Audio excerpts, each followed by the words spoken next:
Good morning and a happy Sunday. Your forecast for this afternoon will be very seasonal and summer-like, but of course, we are in hurricane season, and that means we do have yet another system to keep an eye on.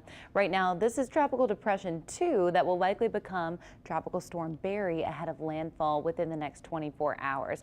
So you're not seeing a system that has much time or much space to strengthen over warm water in the southwestern Gulf here, almost as southwest as you can get along Mexico's coastline. We'll likely see those winds bump up just a bit. Right now they're at 35 miles an hour. You need 39 for tropical storm classification. And then the landfall will happen and this will quickly dissipate. So no concern by any means for a local impact, but you'll notice these sea surface temperatures are pretty significant in comparison to the southwestern Gulf up along our coastline, anywhere from about 3 to 4 degrees higher. But you'll notice on the satellite imagery, not super organized circulation. The storm is a bit of a mess, but the models are showcasing that landfall may be just a little bit further south, and then also starting to pick up on the possibility of another area to watch heading into the end of next week. And that would be a little bit closer to the Florida coastline.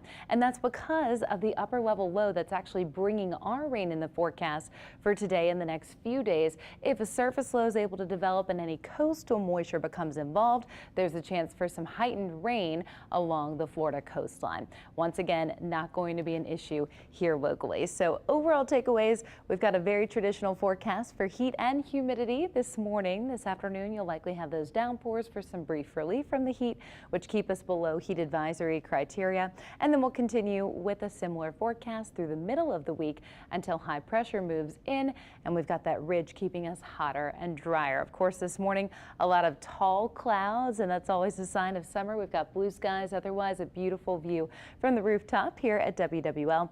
Temperatures continually in the low 80s and rising towards the mid 80s. I think most of us will probably get towards 90 a little bit later on and maybe top out briefly at 92 as a high. But overall, the rain chances look to be around 50%, so half of the viewing area will likely see rain at a point in time. On the North Shore, it feels like the 70s, so a little bit cooler than south of the lake as we continue with those low to mid 80s for the lakefront and Kenner. Off towards MSY, we've got the upper 70s otherwise down to the coastline, and a few more storms there, keeping everything slightly cooler. You'll notice some of these are packing a punch. We've got heavy rain in a short amount of time through Galliano up towards Cutoff, not far from Jean Lafitte.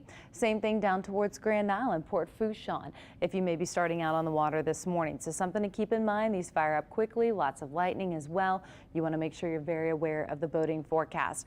Otherwise, off towards Shell Beach and the eastern portion of the viewing area, similar heavy downpours and storms, all of which are going to move a little bit further inland in the afternoon time frame. So even the Mississippi Gulf Coast dealing with some of those heavy downpours near Bay St. Louis at the moment, and will continue with a similar outlook into the afternoon. For that reason, you'll notice these numbers are a little bit lower than we've seen over the last couple of days. We'll continue with those mid to low 80s into the next few hours here and likely stay away from the 90-degree mark in all locations, but some of us that don't have the rain will definitely top out between 90 and 92. So the overall precision cast is showcasing that cloud cover returning, and then the heaviest downpours in New Orleans proper, likely into the peak of daytime heating, which is traditionally between about 2 and 5 o'clock.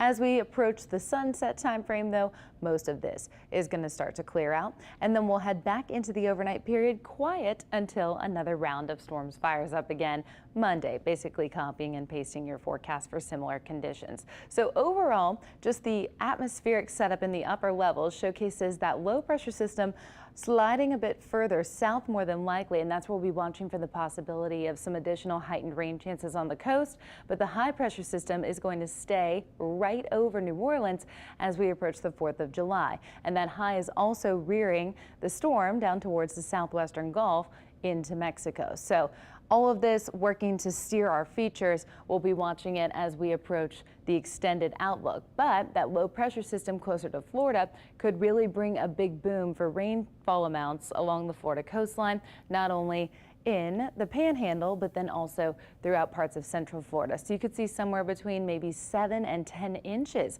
in a couple spots, and you'll notice, taking a moment for our data to load here, but the colors are corresponding. So we're definitely going to have a lot more rain setting up to the eastern side of New Orleans as we approach the extended outlook and next week. Your chances of rain right around 40% tomorrow and Tuesday. We'll bump them back up on Wednesday as that high pressure starts to make its presence known, though, by Thursday, Friday, and the weekend. We certainly watch our temperatures jump up a bit.